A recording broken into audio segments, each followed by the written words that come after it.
All right, friends, this is our final chapter, chapter 38, Masterpiece. It was on a sunny winter afternoon, several days later, that Marvin crawled out of the family home and found a little scrap of paper behind the wastebasket with a shaky black X on it. His heart leaped. He hadn't seen James since his injury. There had been such a commotion that day, a frantic cab ride to the hospital, James bravely trying to hold back tears, the Pompadays loudly blaming themselves and each other for asking him to put William's stroller in the trunk. What if his hand doesn't recover? What if he can never draw again? I shall never forgive myself, never, Mrs. Pompaday had vowed. Then, at the hospital, Marvin had been forced to hold on for dear life as the jacket was tossed aside and James' hand was examined and x-rayed and wrapped in a cast. Is the damage permanent? Mrs. Pompaday had demanded anxiously of every doctor who passed through the room.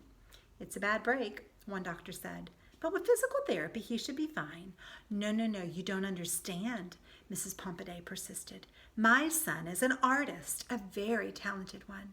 He does these wonderful little miniature drawings. The doctor cut her off. We'll have to wait and see how it heals. Back home again, Marvin endlessly replayed the scene on the street in his head. Had James done it on purpose? There was no way to know. But when he told Mama and Papa his suspicions, they were appalled. Of course he didn't deliberately break his own hand, Mama replied. James would never do such a thing. Besides, who knows how far that injury will affect the use of his hand, Papa added. Forget the drawings. What if James can't throw a baseball again or write his name properly? He's too smart a boy to take that kind of risk. Marvin hoped his parents were right, but he was not sure. He knew how desperate James had been to stop faking a talent that he never had. Marvin had visited James's bedroom often over the past few days, but he had somehow always managed to miss him. He'd even lingered under the kitchen table during the Pompadays' dinner just to listen to James describe the reaction of the kids at school to his broken hand and to the tale of the stolen drawings. Apparently, they'd crowded around him full of questions and compliments. They'd squabbled over a chance to sign the cast. They even wanted to sit with him at lunchtime. Marvin hoped the whole thing would make James a celebrity for a while. It would be good for James to have some human friends. But not only human friends, Marvin thought, feeling lonesome for him. They hadn't seen each other in days and days after spending so much time together. It wasn't even the amount of time. It was the intensity of it. So much had happened to the two of them. Marvin felt changed by it, and he knew James was the only one who could really understand that. What's the matter, darling? His mother asked him one evening. I miss James, Marvin said. Do you think he's forgotten about me? Oh, no, darling, of course not. I know he hasn't. Come with me, I have something to show you. Taking him gently by the leg, Mama led him through the living room to the narrow hallway that connected their home with the home of Albert, Edith, and Elaine. Marvin could see that there was a new opening in the wall of the corridor. What's that? He asked. Look inside, Mama said, smiling. Marvin caught his breath. Through the doorway was a new room, freshly hollowed out. White plastered dust sifted lightly onto the floor. In the center was a small bottle cap filled with ink, covered with a tiny sheet of plastic wrap.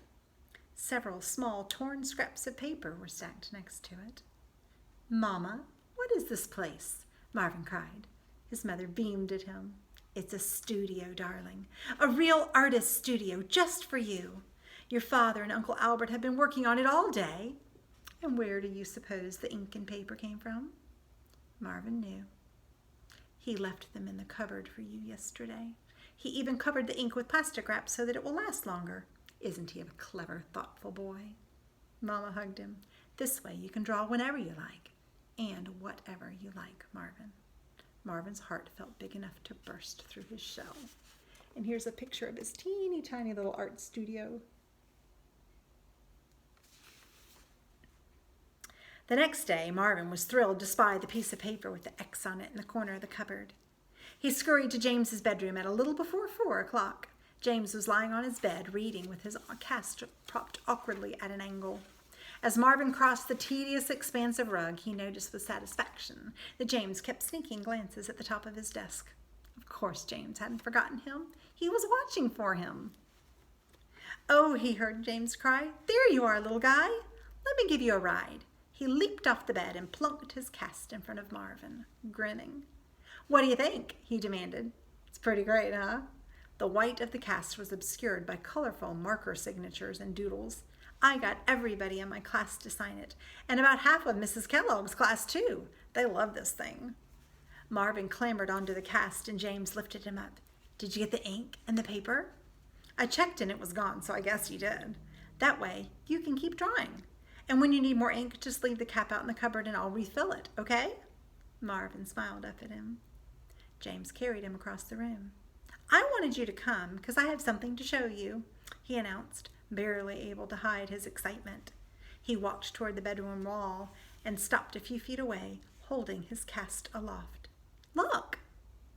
There in front of them was Marvin's drawing of the street, beautifully matted and framed. It hung next to the window, a tiny replica of the outdoor scene with its street lamp and tree and rooftop. Marvin stared at it. This was the drawing he thought James had sold to the Mortons for $4,000. How could it be here, in his room, hanging on the wall like a real picture, like something that could be in a museum?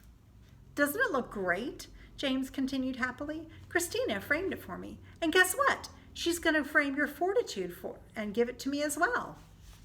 There's a picture of them looking at it. "She said it was the least she could do after all my help." He grinned at Marvin. "Well, all our help."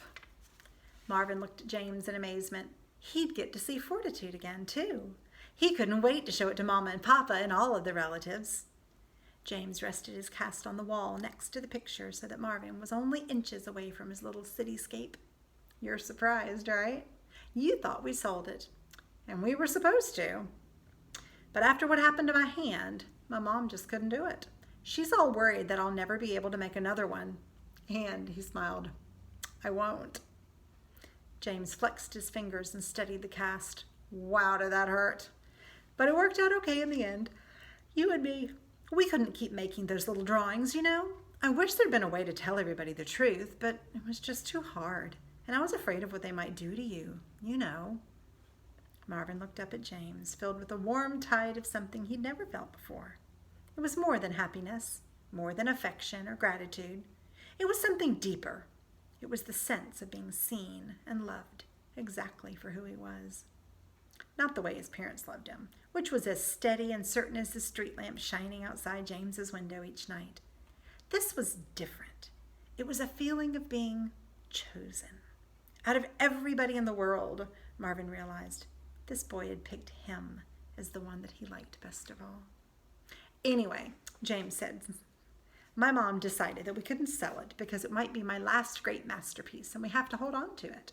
She wanted to put it in the living room, of course, because that way more people could see it." He laughed. "But it looks good here, don't you think? It's like having another window in the wall, a really tiny one. And you know what? If you had a little bedroom in this exact same spot next to mine, this is what you'd see from your window." Marvin smiled. It was true. It was James's window in miniature, the perfect scale for a beetle. "You'll never guess what I'm doing tonight," James said, carrying Marvin over to his desk and setting his cast gently on the wood. Marvin climbed down and looked up at him expectantly. "I'm having dinner with my dad." James paused, grinning. "And Christina. They're taking me out for pizza." He lowered his voice conspiratorially. "I think my dad likes her." Carl and Christina. That fits, Marvin thought. It would be a good second family for James. A different, artistic family. James laughed suddenly. "You know what? You're my best friend. Isn't that funny?" Marvin beamed up at him. A great friendship was like a great work of art, he thought. It took time and attention and a spark of something that was impossible to describe. It was a happy, lucky accident, finding some kindred part of yourself in a total stranger. There was a knock on the door and Marvin heard Carl's voice. "I have to go now," James told him, setting him gently on the desk. "Dad's here. But I'll see you tomorrow, or I'll check for the X behind the wastebasket." He got his jacket from the closet and waved at Marvin. "Bye, little guy." Marvin lifted one of his legs and waved it in response. When the room was empty, he crawled to the edge of the desk and looked out the window. He thought of all the things he and James could do together when spring came. They could take long walks. They could go to the park. They could visit the Met with Carl and Christina. And then Marvin could come back to his little studio and make pictures of his own. Marvin smiled to himself. There was a whole wide world waiting to be explored, and there was nobody he'd rather do it with than James. The end. What a fantastic book. I would encourage you to look up some more information about this book. For those of you who've stuck through to the end, if you want to talk about it with me, I would love to talk to you about it and talk to you a little bit even about the artist who's mentioned in this book. He is a real artist. All the information about him is true, with the exception of the 4 virtues. Those paintings actually do not exist. Those were just a figment of the author's imagination. Thanks for sticking with me to the end. It was a good one.